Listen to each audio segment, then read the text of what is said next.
Hello guys, সবাই কেমন আছো? আজকে আমি একটা রান্নার ভিডিও নিয়ে এলাম। রান্নাটা আমি করছি লাউ, আলু দিয়ে লাউ করছি। আর আমি লাউয়ের তরকারির মধ্যে আমি ডাল বেটে রেখেছি, বড়া করে ওতে দেব।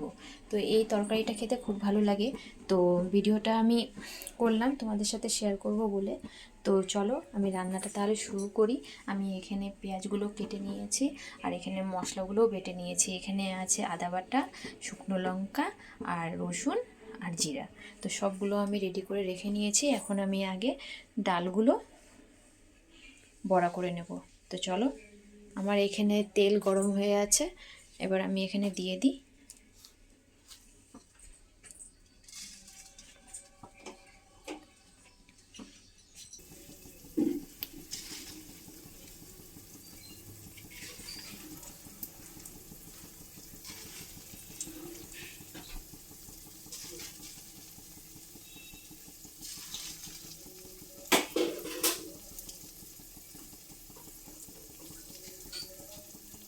এই তরকারিটা খেতে খুবই ভালো লাগে।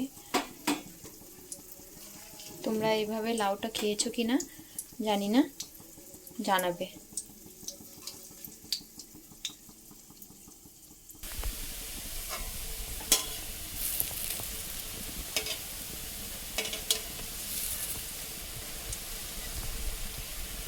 ভিডিওটা তোমরা পুরোটা দেখবে, আশা করি তোমাদের সবার ভালো লাগবে। এই রান্নাটা একবার দেখে নাও। তার আগে প্লিজ একটা লাইক আর সাবস্ক্রাইব করে দিও। আমার বড়া ভাজা হয়ে গেছে, আমি বড়াগুলো এখন তুলে নেব।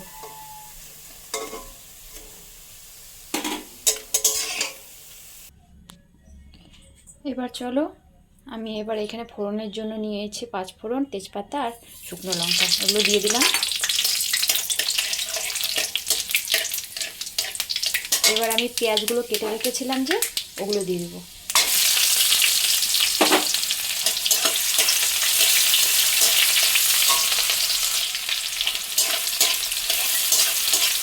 পেঁয়াজগুলো একটু ভেজে নিতে হবে, একটু ব্রাউন কালার হয়ে গেলেই হয়ে যাবে। আমার পেঁয়াজগুলো ভাজা হয়ে গেছে, এবার আমি লাউগুলো যে কেটে রেখেছিলাম ওগুলো দিয়ে দেবো।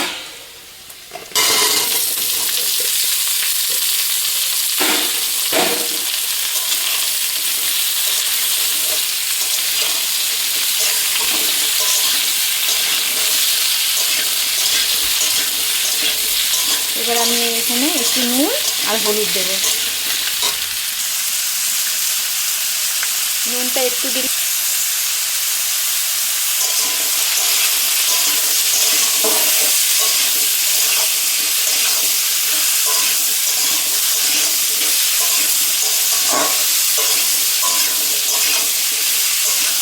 এইভাবে কিছুক্ষণ ভাজতে হবে।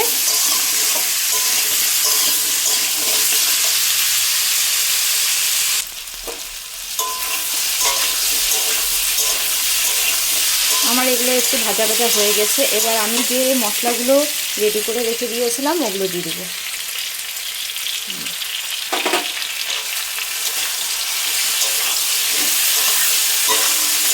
ভালো করে নেড়ে কিছুক্ষণ এইভাবে কষাতে হবে।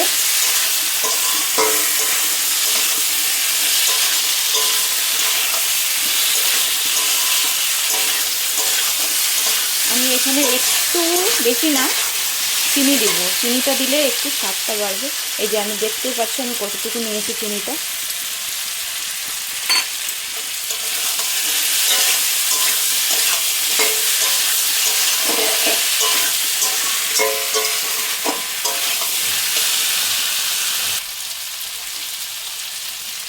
জল দিচ্ছি একটু।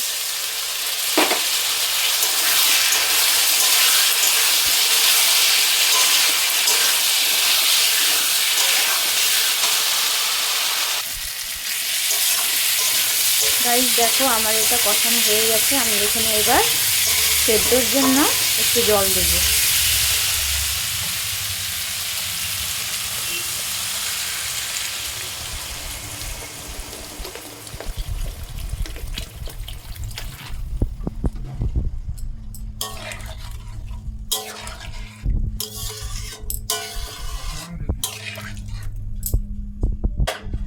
এবার এখানে একটু আমি ঢেকে রেখে দেবো কিছুক্ষণ।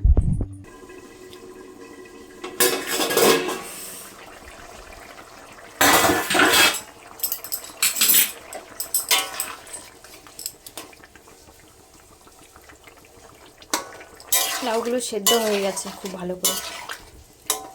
আমি এবার এখানে বড়াগুলো যে করে রেখেছিলাম ওগুলো দিয়ে দেবো।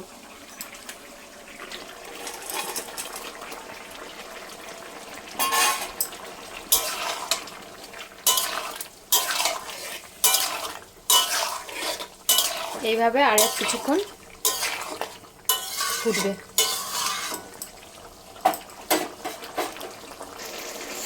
দেখো আমার তরকারি হয়ে গেছে লাউয়ের। আমি এবার এখানে নামানোর আগে একটু গরম মশলা দিয়ে দেবো।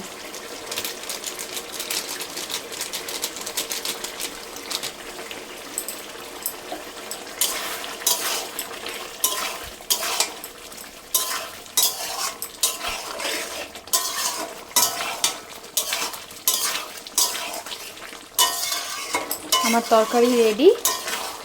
আমি এবার তাহলে নামিয়ে নিই।